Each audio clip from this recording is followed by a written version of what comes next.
Hi guys, herkese merhaba. In my previous video, I mentioned about my trip between Washington DC and New York. Now, I came to New York to see the Statue of Liberty. Hey, some historians claim that it once belonged to Turks.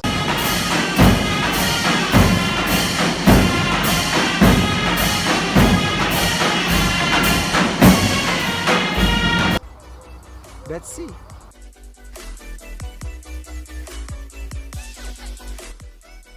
Although the issue is very disputable, but I still find it's worth talking about.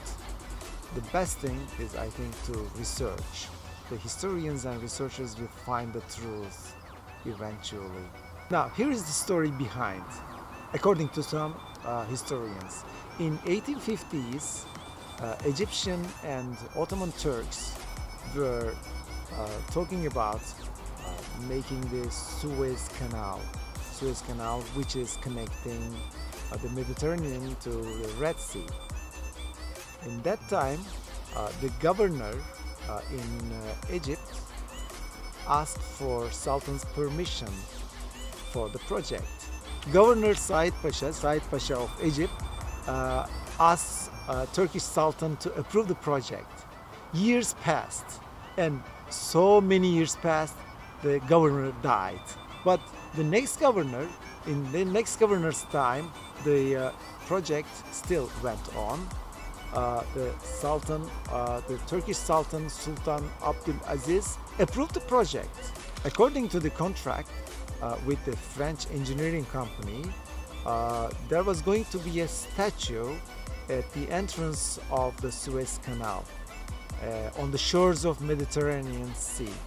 The statue was going to represent both Egyptians and Turks, Ottoman Turks, and she was going to be in old antique Egyptian clothes and having a crown with 7 spikes symbolizing 7 seas and 7 lands, representing the power of Turkish Sultan.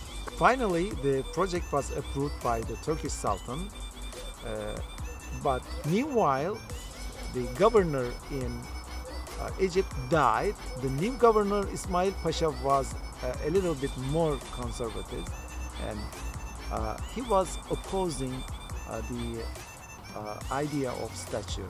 He said that he thought that erecting such a statue in a Muslim country would not be nice. Ottoman Sultan Abdulaziz paid for the statue himself.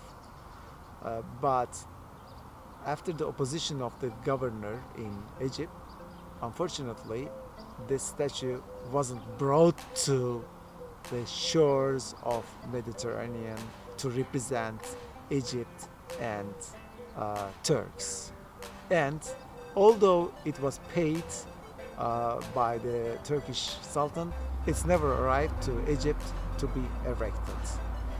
Actually, the statue was going to be facing, according to Turkish Sultan's wish, it was going to face west, holding the torch, meaning representing taking the light from the east and illuminating the west. But unfortunately, this never happened. The famous architect of the Statue of Liberty couldn't bring the statue to the Suez Canal, to the shores of Suez Canal.